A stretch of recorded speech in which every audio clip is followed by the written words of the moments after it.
Hello students, आज मैं आपके लिए लाई हूँ केमिस्ट्री का मोस्ट इम्पॉर्टेंट टॉपिक आइसोमेरिज्म। तो करते हैं वीडियो को स्टार्ट। उससे पहले अगर आपने चैनल को सब्सक्राइब नहीं किया तो जल्दी से चैनल को सब्सक्राइब करें। स्टूडेंट्स, आइसोमेरिज्म क्या है? आइसोमेरिज्म में क्या होता है, दो या दो से ज़्यादा जो मॉलिक्यूल्स होते हैं उनका मॉलिक्यूलर फार्मूला जो है वो सेम रहता है, लेकिन उनकी ज्योमेट्री, उनकी फॉर्म जो है, उनका अरेंजमेंट जो है, दिखने का स्ट्रक्चर जो है वो डिफरेंट रहता है स्पेस में। अब आप यहाँ पे देखोगे तो यहाँ पे इनका मॉलिक्यूलर फार्मूला जो है सेम होगा, बट इनकी शेप जो है वो डिफरेंट है, मतलब कि ये किसी भी तरफ जो है वो प्लेस्ड हो सकते हैं। ठीक है, तो इस तरह की चीज़ को हम बोलते हैं आइसोमेरिज्म। आइसोमेरिज्म क्या होता है? इसमें दो या दो से ज़्यादा जो मॉलिक्यूल्स होते हैं उनका मॉलिक्यूलर फार्मूला सेम होता है, लेकिन उनकी प्लेसमेंट जो है एटम्स की वो डिफरेंट होती है। अब जैसे यहाँ पे आप देखिए, ये है मीथेन और यहाँ पे इसका फार्मूला है CH4 और ये है इथेन, दैट इज़ C2H6 और प्रोपेन का है C3H8। आपको याद होगा कल मैंने आपको इनके नॉमेनक्लेचर करवाए थे। मीथेन जो होता है यहाँ पे, इसमें एक कार्बन जो है 4 हाइड्रोजन एटम के साथ अटैच्ड है और इथेन में 2 कार्बन जो हैं वो हमारे 6 हाइड्रोजन एटम के साथ अटैच्ड हैं और प्रोपेन में 3 कार्बन जो है वो 4 हाइड्रोजन एटम के साथ अटैच्ड हैं। तो इस तरह से इनके स्ट्रक्चर्स जो हैं, मॉलिक्यूलर फार्मूला सेम होता है आइसोमेरिज्म में, लेकिन स्ट्रक्चर्स जो है वो डिफरेंट होंगे। ठीक है, जैसे कि इनके ये स्ट्रक्चर्स हैं, इस तरह के स्ट्रक्चर्स जो है वो होते हैं। अगर आप उसको पूछा जाए कि आइसोमर्स 2 दे दिए जाएं आपको, तो आपको पूछा जाए कि ये आइसोमर्स हैं या नहीं, तो आपने क्या करना है, उसमें आपने सीधा उनका मॉलिक्यूलर फार्मूला जो है वो देखना है। अगर मॉलिक्यूलर फार्मूला, जैसे सपोज हमारे पास एक A है और एक B है, ठीक है, तो आपको पूछा जाए कि भाई ये बताइए कि ये दोनों आइसोमर्स हैं या नहीं हैं, तो आपने सबसे पहले इनका मॉलिक्यूलर फार्मूला चेक करना है। अगर दोनों का मॉलिक्यूलर फार्मूला सेम है तो ये आइसोमर्स है। ठीक है, बिल्कुल भी कंफ्यूज नहीं होना है। तो आइसोमर्स जो हैं ये 2 टाइप के होते हैं, एक स्ट्रक्चर आइसोमेरिज्म होता है, एक होता है स्टीरियो आइसोमेरिज्म। स्ट्रक्चर आइसोमेरिज्म जो होता है, इसकी जो पोजीशनिंग होती है वो डिफरेंट रहती है। मैंने आपको पहले ही समझाया कि आइसोमर्स में मॉलिक्यूलर फार्मूला सेम रहेगा, लेकिन इनका स्ट्रक्चर जो है, पैटर्न जो है, ओरिएंटेशन एटम्स की जो है वो डिफरेंट रहती है। तो यहाँ पे इनकी पोजीशन डिफरेंट हो सकती है, फंक्शनल ग्रुप जो है वो अलग से होगा और चेन जो है वो उसके स्ट्रक्चर में डिफरेंस होगा। स्टीरियो आइसोमेरिज्म जो होता है, यहाँ पे ये 2 टाइप का होता है, कन्फर्मेशनल एंड कॉन्फिगरेशनल। कन्फर्मेशनल जो है यहाँ पे ये ऑप्टिकल भी होगा, 2 टाइप का है, ऑप्टिकल एंड ज्योमेट्रिकल। ऑप्टिकल जो हो गया, जैसे जिसमें ऑप्टिकल हो गया उसके बीच में हमने मॉलिक्यूल्स के बीच में हम अगर मिरर रख लेंगे तो वो मिरर इमेज जो है वहाँ पे फॉर्म होती है, तो that is known as optical stereo isomerism. Geometric isomerism होता है, उसमें उसकी ज्योमेट्री जो है वो डिफरेंट रहती है, मींस पैटर्न, उसको जो फॉर्म पैटर्न होता है, उनका जो अरेंजमेंट होता है एटम्स का, वो डिफरेंट रहेगा। इसको आगे हम डिटेल में पढ़ेंगे। आइसोमर्स जो होते हैं, कई बार ये पूछ लेते हैं कि कॉन्स्टिट्यूशनल आइसोमर क्या है, तो वहाँ पे बच्चे कंफ्यूज हो जाते हैं। कंफ्यूज नहीं होता, जो हमारा स्ट्रक्चरल आइसोमेरिज्म है उसी को हम कॉन्फिगरेशनल कॉन्स्टिट्यूशनल आइसोमेरिज्म कहते हैं और स्पेशियल आइसोमेरिज्म ही हमारा स्टीरियो आइसोमेरिज्म होता है। आपने यहाँ पे इसमें कंफ्यूज नहीं होना है। तो जो स्टीरियो आइसोमेरिज्म या स्पेशियल आइसोमर्स जो होते हैं हमारे, ये फर्दर 3 कैटेगरीज में डिवाइड किए होते हैं, दैट इज़ डायस्टियोमर्स एंड एंटीमर्स और सिज या ट्रांसिसोमर। ठीक है, तो इस तरह के ये स्ट्रक्चर्स जो हैं, ये आइसोमर्स जो हैं, ये यहाँ पे इस तरह से फॉर्म होते हैं। अब स्टीरियो आइसोमेरिज्म क्या होता है? स्टीरियो आइसोमेरिज्म में क्या होता है, जो आइसोमर्स होते हैं वो उनकी शेप्स में डिफरेंस रहता है। जैसे मैंने आपको बताया कि उनकी ज्योमेट्री जो है वो उनकी डिफरेंट होगी। अगर उनमें मिरर रख देंगे तो जो फंक्शनल ग्रुप हमें लेफ्ट हैंड साइड में दिखेगा वो राइट हैंड साइड में चला जाएगा, तो इस तरह से उनकी ज्योमेट्रिकल फॉर्मेशन जो है वो डिफरेंट होगी। आइसोमर्स जो होंगे उनमें डिफरेंस होगा, उनकी फॉर्म में, उनके स्ट्रक्चर में, उनकी ज्योमेट्री में डिफरेंस होगा और उनकी मिरर इमेज, जैसे हम मिरर में कोई चीज़ देखते हैं ना, मिरर के अंदर से होके अगर हम कुछ देखते हैं तो हमारी जो लेफ्ट हैंड साइड होती है वो राइट हैंड साइड में शो करेगा। तो इस तरह से यहाँ पे ये ऑप्टिकल आइसोमेरिज्म भी होता है इसमें। तो उनके डिफरेंस, अगर शेप में डिफरेंस आ जाता है तो जो है उसको हम कहते हैं स्टीरियो आइसोमेरिज्म, उसका मॉलिक्यूलर फार्मूला और स्ट्रक्चर फार्मूला जो है वो सेम रहेगा।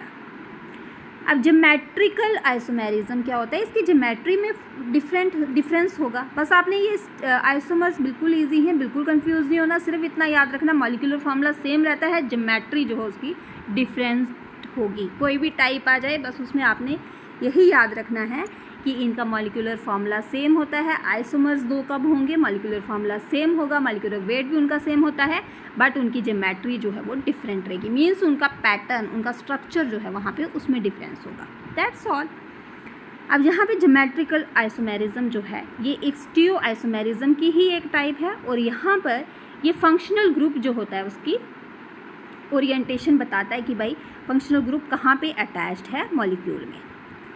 ऑप्टिकल आइसोमेरिज्म जो होता है ये मॉलिक्यूल में होता है। ये जैसे मैंने आपको बताया कि जो लेफ़्ट हैंड साइड का हमारा जो फंक्शनल ग्रुप होगा वो हमें जब हम उसमें मिरर प्लेस कर देते हैं तो वो हमें राइट हैंड साइड में दिखता है, और जो राइट हैंड साइड की चीज़ होती है वो हमें लेफ़्ट हैंड साइड में दिखेगी। ठीक है, एक कायरल सेंटर जो है एसिमेट्री जो है वो बनाता है वहाँ पे। कायरल सेंटर क्या होता है, कायरल भी बहुत इंपॉर्टेंट है, ये पूछ सकते हैं आपसे। तो इसमें क्या होता है, 4 कार्बन एटम्स जो होते हैं वो, या 4 डिफरेंट फंक्शनल ग्रुप्स जो होते हैं वो इसके साथ अटैच्ड होते हैं। कार्बन के साथ अटैच्ड होंगे 4 एटम्स या 4 फंक्शनल ग्रुप साथ में। ठीक है, उस केस में हम इसको कहते हैं ये कायरल सेंटर है या एसिमेट्रिक है। ठीक है, ऑप्टिकल आइसोमर्स जो होते हैं ये रोटेट करते हैं लाइट को, प्लान पोलराइज्ड लाइट को। अब ऑप्टिकल आइसोमेरिज्म जो होता है ये भी एक स्टीरियो आइसोमेरिज्म की ही एक फॉर्म है, जिसमें कि कंपाउंड जो होते हैं वो super impossible mirror image form करते हैं। अब ये जो आइसोमर्स होते हैं, अगर ये 2 डिफरेंट फॉर्म्स में होते हैं ऑप्टिकल आइसोमर्स, तो उनको हम कहते हैं एनॉटोमर्स। ठीक है, उनको हम कहते हैं एनॉटोमर्स, और ये कायरल सेंटर फॉर्म करते हैं। Chiral centre means asymmetric carbon atom होते हैं जिसमें कार्बन के साथ 4 एटम्स अटैच्ड होते हैं या फंक्शनल ग्रुप जो है वो अटैच्ड होंगे। ठीक है, ये अरेंजमेंट इनका टेट्राहेड्रली स्ट्रक्चर जो है वो फॉर्म करता है। अब जैसे यहाँ पे देखिए, अब ये देखिए, ये है हमारा मिरर। अब मैं आपको कायरल बार बार बोल रही हूँ ना कि कायरल में क्या होता है, ये बीच में ये 2 हमारे मॉलिक्यूल्स आ गए, इनके बीच में हमने ये मिरर जो है उसको प्लेस कर दिया। अब यहाँ पे इसका स्ट्रक्चर देखिए, अब यहाँ पे ये हाइड्रोजन एटम इस तरफ है, तो जब हमने मिरर प्लेस कर दिया तो ये हाइड्रोजन इधर आ गया है। ठीक है, ये अल्कोहल ग्रुप यहाँ पे इस तरफ प्रेजेंट है, तो जब हमने मिरर प्लेस कर दिया तो वो इधर आ गया। That is known as chiral. ठीक है, इसको हम कहते हैं कायरल या एसिमेट्रिक। यहाँ पे हाइड्रोजन था, ये दूसरी तरफ जाके हमें यहाँ दिख रहा है। ठीक है, that is known as asymmetric या कायरल स्टीरियोमेरिज्म। अब स्ट्रक्चरल आइसोमर्स क्या है? स्ट्रक्चरल आइसोमर एक ऐसा कंपाउंड होता है जिसका मॉलिक्यूलर फॉर्मूला जो है वो सेम रहता है, फिर वही चीज़ अरेंजमेंट एटम्स का डिफरेंट होगा। देखिए, मैंने कहा पूरे आइसोमेरिज्म में यही चीज़ है, मॉलिक्यूलर फॉर्मूला सेम है, अरेंजमेंट एटम्स का डिफरेंट है। आपने यही चीज़ याद रखनी है। स्ट्रक्चरल आइसोमेरिज्म भी वही है कि एक ऐसा कंपाउंड जिसका मॉलिक्यूलर फॉर्मूला सेम है लेकिन एटम की प्लेसमेंट जो है वो डिफरेंट है। अब यहाँ पे ध्यान से देखिएगा, कल भी मैंने नॉमेनक्लेचर करवाया था, आपका एक रिवीजन हो जाएगा। यहाँ पे 4 कार्बन है, तो ये आ गया आपका ब्यूटेन, सिंगल बॉन्ड है ब्यूटेन। ठीक है, तो यहाँ पे हम बोल देंगे एन ब्यूटेन। ठीक है, इसी तरह से यहाँ पे एक ब्रांच में चला गया ये एक कार्बन एटम, तो हम इसको क्या करेंगे, जब ब्रांच में होता है तो कल आपको याद होगा अगर कल का, तो ये 4 कार्बन है दैट इज़ ब्यूटेन, तो आइसो लगा देंगे हम इसको। मैंने बताया था ना, सिंगल होगा तो आइसो होगा, फिर 2 के साथ हम डाई लगाते हैं, 3 होगा तो टर्शरी करेंगे, इस तरह से करके। तो अब यहाँ पे 5 हैं दैट इज़ एन पेंटेन। अब इस तरह से यहाँ पे ये मिथाइल लग गया, CH3 CH4 होगा तो वो मीथेन होता है, CH3 means alkyl group present हो गया तो ये मिथाइल बुटेन हो गया। यहाँ पे डाई मिथाइल, 2 आगे हमारे पास मिथाइल, तो हम यहाँ पे बोलेंगे डाई मिथाइल। ठीक है, प्रोपेन, कितने हैं हमारे पास कार्बन, 1 2 3 4 एंड 5, तो 5 हैं, तो ये आ गया प्रोपेन। ठीक है, डाई मिथाइल प्रोपेन। इस तरह से करके हम इनको, ये जो आइसोमर्स हैं हम इस तरह से इनको करके बना सकते हैं। जैसे ये पेंटेन के 3 आइसोमर्स बन गए, मीन्स मॉलिक्यूलर फॉर्मूला पेंटेन का सेम है, C5H12 ही है। देखिए ये आइसोमेरिज्म कैसे बनाते हैं, आपने ध्यान से इस चीज़ को समझना और यही इसी तरह से चीज़ें आपके पेपर में आएंगी। जैसे सपोज़ यहाँ पे पेंटेन है, आपको पूछ दिया कि भाई पेंटेन के 3 आइसोमर्स बना दीजिए। आपने एक तो सीधा उसका एन पेंटेन बना दिया, एक ये बन गया आपका।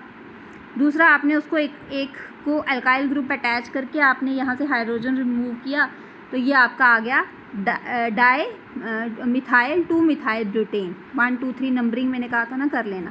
दैट इज़ 1 2 3 4, ठीक है। तो ये आ गया आपका 2 मिथाइल, दूसरे पे मिथाइल ग्रुप अटैच है तो 4 हैं, तो आपका ये आ गया ये ब्यूटेन, ठीक है। या आइसोपेंटेन भी इसको बोल सकते हैं, आइसो बोल सकते हैं, क्योंकि यहाँ पे ये लग गया ना, ऊपर आपका ग्रुप अटैच्ड हो गया। तो इसी तरह से डाईमिथाइल प्रोपेन जो है यहाँ पे आ गया 2 2, मतलब कि इसी के पेंटेन के आपने 3 आइसोमर्स बना दिए। मॉलिक्यूलर फार्मूला सेम है लेकिन ज्योमेट्री डिफरेंट है, इनका पैटर्न स्ट्रक्चर जो है वो डिफरेंट है। डिफरेंट स्ट्रक्चर्स पे एटम्स जो हैं वो प्लेस्ड हुए हैं, तो ये आपके आइसोमर्स आ गए। मॉलिक्यूलर फार्मूला सेम देना चाहिए और स्ट्रक्चर जो है वो डिफरेंट होगा। इस तरह से करके आपने आइसोमर्स बनाने हैं। ना मेटामेरिज्म, अब मेटामेरिज्म क्या है? मेटामेरिज्म में जो फंक्शनल ग्रुप होता है वो क्या करता है, कार्बन चेन, सीधा कार्बन होता है ना, कार्बन कार्बन कार्बन, इस तरह से चेन बनी होती है।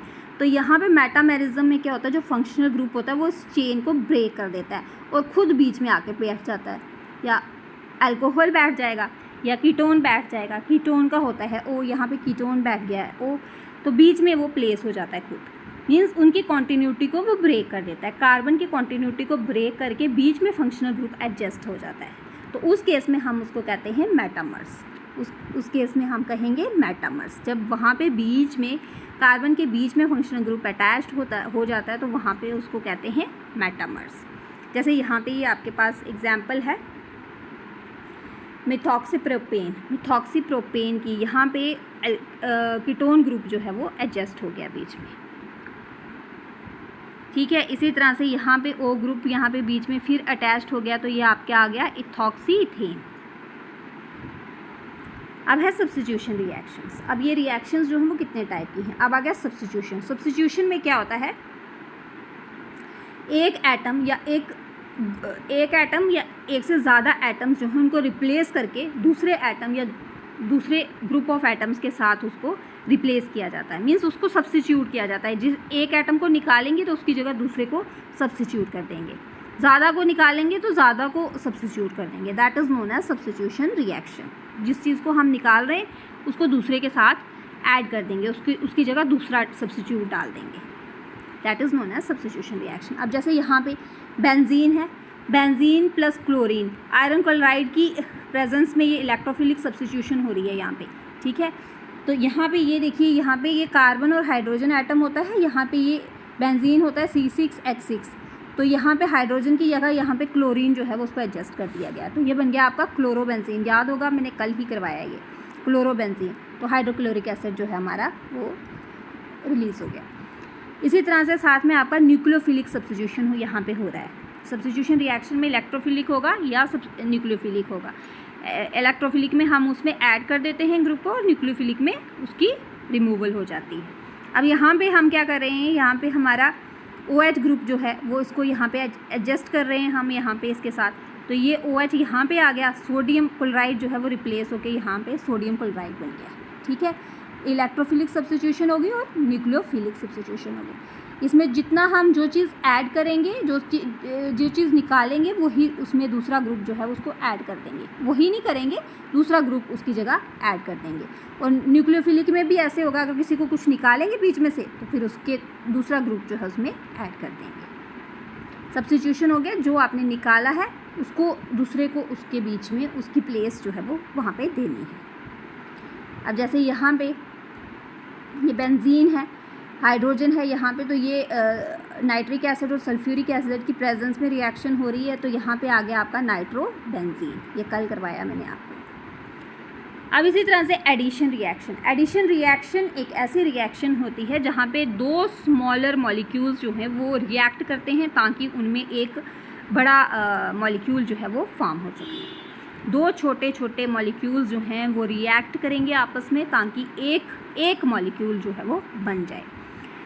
अब जो रिएक्टेंट होके यहाँ पे दो जो हैं, जैसे इथीन, ये देखिए नीचे इथीन और ब्रोमीन, ये आपस में रिएक्ट कर रहे हैं, तो हमें क्या मिल रहा है, डाईब्रोमो, दो है ना, डाईब्रोमो इथेन, डाईब्रोमो इथेन हमें मिल रहा है, एक ग्रुप मिल रहा है। ये दो रिएक्ट कर रहे हैं, ये दो रिएक्ट कर रहे हैं यहाँ पे, लेकिन फॉर्म कर रहे हैं a bigger molecule. Bigger molecule is dibromo ethane, ये बना रहे हैं। तो इस रिएक्शन को हम बोलेंगे एडिशन रिएक्शन। पीछे आपने देखा सब्स्टिट्यूशन रिएक्शन। सब्स्टिट्यूशन रिएक्शन को दो टाइप्स में आगे फर्दर डिवाइड किया है, इलेक्ट्रोफिलिक और न्यूक्लियोफिलिक, जिसमें कि एक में हम ऐड करते हैं किसी ग्रुप को, तो दूसरे में हम उसको निकालते हैं, किसी दूसरे ग्रुप को वहाँ से निकालते हैं, ठीक है, that is known as substitution. अब एडिशन में क्या होता है कि यहाँ पे दो जो हैं मॉलिक्यूल्स जो हैं वो रिएक्ट करते हैं और ये मिलता है हमें क्या, एक bigger molecule, that is known as addition reaction. अब ये कुछ एग्जांपल्स हैं। अब यहाँ पे ट्रिपल बॉन्ड है, ये कल वाला अगर नॉमेनक्लेचर आपको याद होगा तो प्रोपेन, प्रोपाइन जो है, यहाँ पे ट्रिपल बॉन्ड है, ये प्रोपाइन हो गया, यहाँ पे डबल बॉन्ड आ गया, प्रोपीन हो गया, यहाँ पे सिंगल बॉन्ड है, ये प्रोपेन हो गया, ठीक है। इस तरह से ये एडिशन रिएक्शन हो रही है यहाँ पे। अब यहाँ पे ये देखिए,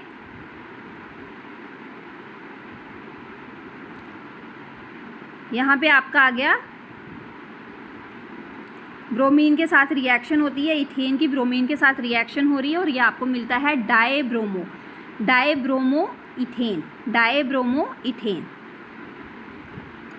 अब नेक्स्ट है आपका इलिमिनेशन रिएक्शन। आपने किया substitution, addition, now the elimination reaction. Elimination reaction एक ऐसी रिएक्शन है जिसमें कि एक स्मॉल मॉलिक्यूल को, एक छोटे वाले मॉलिक्यूल को रिमूव किया जाता है और वहाँ पे एक लार्ज मॉलिक्यूल को वहाँ पे प्लेस किया जाता है, ताकि वहाँ पे डबल बॉन्ड जो फॉर्मेशन जो है वो हो सके, ठीक है। एल्कीन जो है, जैसे यहाँ पे है, alkene can be form from the corresponding alcohol. Using alkene बनाने के लिए अगर आप एल्कोहल के साथ उसको रिएक्ट करोगे तो यहाँ पे ये इलिमिनेशन रिएक्शन जो है वो कहलाई जाती है। वाटर इज़ रिमूव्ड, अगर वाटर जो है वो एलिमिनेशन रिएक्शन से रिमूव हो जाता है तो उस केस में हम कहते हैं dehydration reaction. When water is removed from the elimination reaction, that reaction is known as dehydration reaction. आपने याद रखना है, एलिमिनेशन रिएक्शन में क्या होता है, एक स्मॉल मॉलिक्यूल को रिमूव किया जाता है ताकि उसमें एक लार्जर मॉलिक्यूल जो है वो बन जाए और साथ में वहाँ पे एक डबल बॉन्ड फॉर्मेशन जो है वो हो जाए, ठीक है। और अगर वहाँ उस वाटर को रिमूव किया जाता है एलिमिनेशन रिएक्शन से, तो उस केस में हम बोलते हैं डिहाइड्रेशन रिएक्शन। आपको पेपर में पूछ सकते हैं कि डिहाइड्रेशन रिएक्शन क्या होती है, तो आपने बोलना है when water is removed from a particular type of elimination reaction, that reaction is known as dehydration reaction. अब यहाँ पे देखिए एल्काइल हैलाइड है, यहाँ पे ये सोडियम हाइड्रोक्साइड और इथेनॉल की प्रेजेंस में यहाँ पे ये रिएक्शन होती है जो कि हमें मिल रही है एल्कीन। यहाँ पे डबल बॉन्ड फॉर्मेशन हो रही है, ठीक है।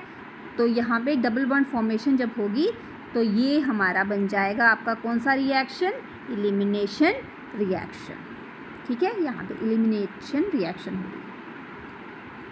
इसी तरह से यहाँ पे भी देखिए सल्फ्यूरिक एसिड की प्रेजेंस में हो रहा है, टेम्परेचर इज़ 403 केल्विन, तो यहाँ पे ये इथीन की फॉर्मेशन हो रही है, डबल बॉन्ड फॉर्म हो रहा है यहाँ पे, दैट इज़ नोन एज, क्या बोलेंगे इसको, elimination reaction. Double bond formation हो रही है तो ये आपकी आ गई एलिमिनेशन रिएक्शन।